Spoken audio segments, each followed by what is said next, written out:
Imagine the unthinkable. A zombie apocalypse has taken over the world. So in this rather unlikely event, what should your vehicle of choice be when this happens? Well, Ford's special vehicle team has the answer for you.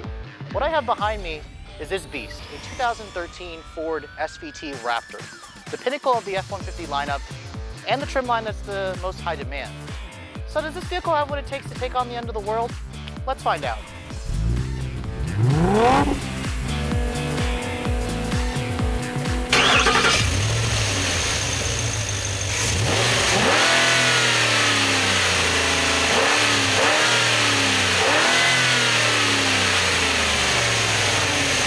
Now the Ford F-150, like I said in my previous videos, is Ford's best-selling vehicle in their lineup, as well as almost in the United States. It's available in 9 different trim configurations, as I said before.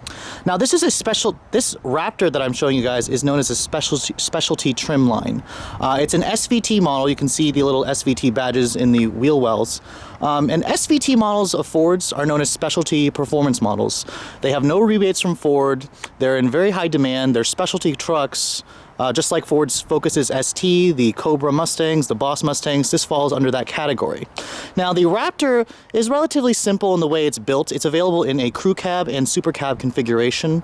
This one is the more rare super cab. Most of the ones I've seen are the crew cab. 2013 Ford has actually updated the F-150 lineup, not significantly, just somewhat, to make the vehicle seem a little bit fresher. The wheels are updated, new design.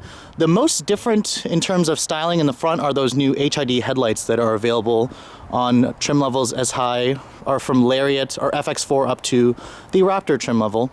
You can see with the Raptor as well, you get this unique grille. The vehicle just looks really badass, excuse my language, especially when it shows or when it's oncoming on your rearview mirror. This is just one sick looking truck.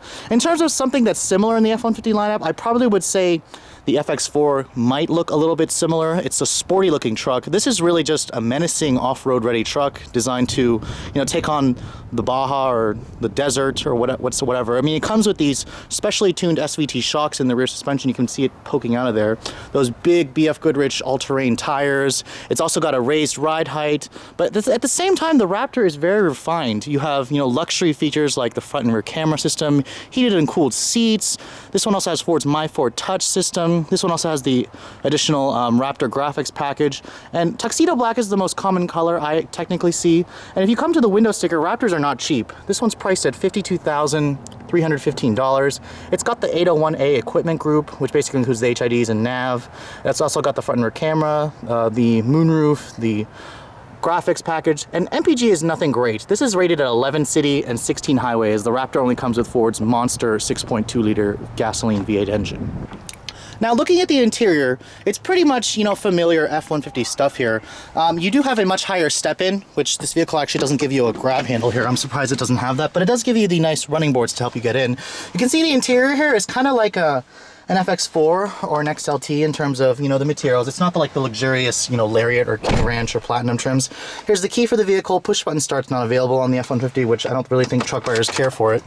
You got these Raptor SVT specific gauges, the nice LCD screen in the middle. You can see there's the new My Ford Touch interface. And I want to say the Raptor has a different exhaust. The engine definitely sounds louder than the other F-150s with this engine. It's a very nice racy sounding V8. That's one of the reasons why the 6.2 liter exists.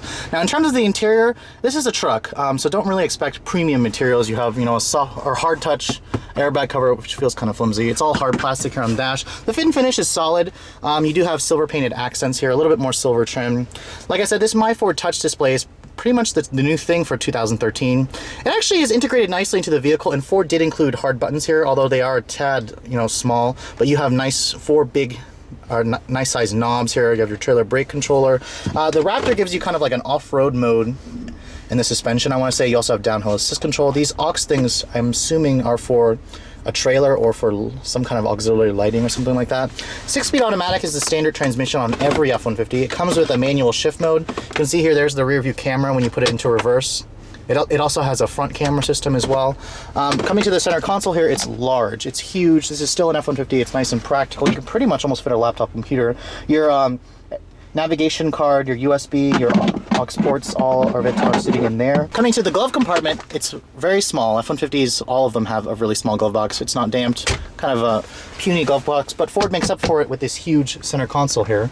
Now, looking at the steering wheel, you have this red accent on the steering wheel. That's specific to the Raptor. It's also fatter. It's perforated leather. It's very thick right here. The bolstering extensions are nice. The steering does feel a little different on this F-150. It feels a little bit, I'm assuming it feels different because of those huge off-road tires. You have hard plastic here on the door panels, and it is slightly padded here. It's not leather stitch or anything. Only the Platinum and the King Ranch, I believe, wraps that in leather. You have automatic up-down for the driver and the front passenger windows, and the mirrors here, they are auto-folding, which is nice because this is one really wide vehicle, as you can tell. Now, this one is the super cab configuration, so that means it has the half doors. You have to open the front door first to get to the back.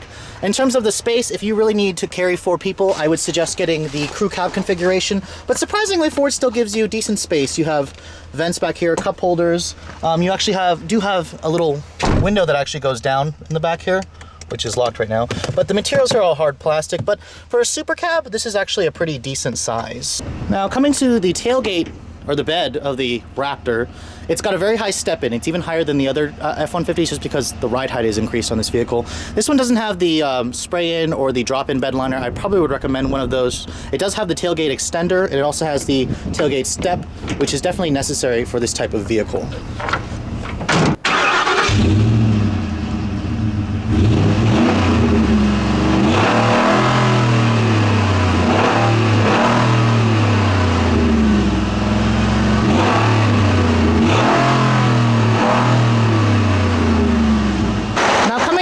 Monster hood, you've got one engine choice.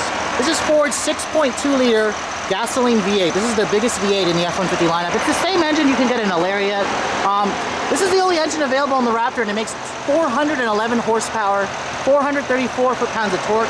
Don't even think about trying to ask for the EcoBoost in this model. They only come with the 6.2, and it's probably the way it needs to be, just because, you know, the way this thing looks, the V6 probably wouldn't make a mean enough sound for most of the customers. So, paired with the 6-speed auto, 4-wheel drive is standard. Let's take a look and see how this vehicle briefly drives.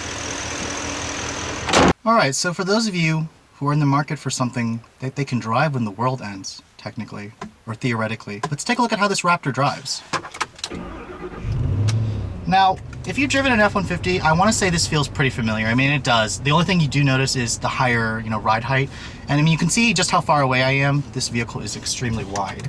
Now, because this is a full-size truck, the visibility here is just very commanding. You have this really big hood that you do have to look over, so I wouldn't recommend this to, shorter drivers. You will have to get used to it. And in terms of how the vehicle handles, it feels different versus a regular F-150, just because of those big, fat tires. And the one thing you'll also notice is the exhaust note is very predominant in this vehicle. It's got a different exhaust than the other 6.2 liter V8s, and it sounds pretty good. I definitely like the way that the V8 sounds. It matches the way this vehicle looks. It's definitely necessary.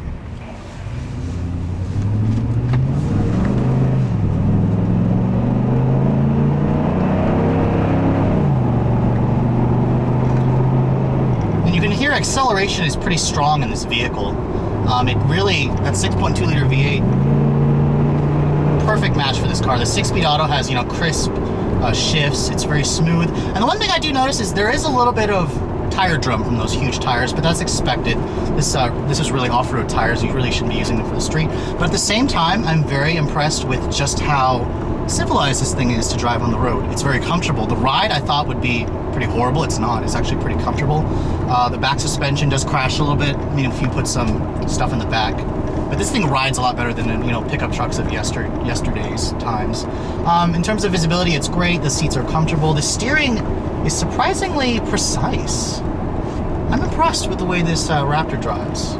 It does feel different than the regular F-150, I will give you that, but at the same time, it's very civilized. The only thing I wouldn't be able to tolerate is that 11 city, 16 highway, but I mean, this truck is just menacing. It has a really big presence on the road that the other trim levels just don't give you with this, with this Raptor model. And it's one of the reasons why it's in really high demand. At the same time, there are no rebates, no incentives. These things practically go for above sticker price if you're looking to get one. And for those of you who actually are looking to buy one, you know that it's going above sticker price. In terms of its competition, it doesn't really have any. I mean, specialty versions of trucks like this, I believe Dodge had their Ram Power Wagon. I'm not entirely sure if it's in production. Chevy doesn't have anything. They had their Silverado SS. I mean, before it was the Ford SVT Lightning, which was their specialty truck. Now they've gone to the Raptor. And I think they've gone a better direction with the Raptor versus the SVT Lightning. I mean, just because this thing is pretty badass. You can see this thing's got so much torque, you don't even have to rev the 6.2 liter V8, it just pretty much just goes anywhere. The My Ford Touch display here is actually pretty nice. I like the way it looks in terms of, you know, its interface. It's actually pretty close to you. I've got really short arms, but I can reach it comfortably. I think, you know, if you're looking for a combination of brute force looks and, you know, technology, this car really delivers on that balance. Now this is a really huge truck. So as expected, the turning radius sucks.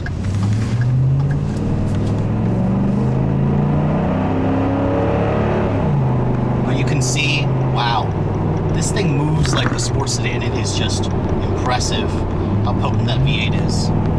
But anyways, guys, I hope you've enjoyed my quick overview of this 2013 Ford SVT Raptor. If you're in the market for one of the meanest looking factory trucks you can buy today with a warranty, Ford is definitely one in a class of its own. So thanks so much for watching, guys. I'll catch you all later.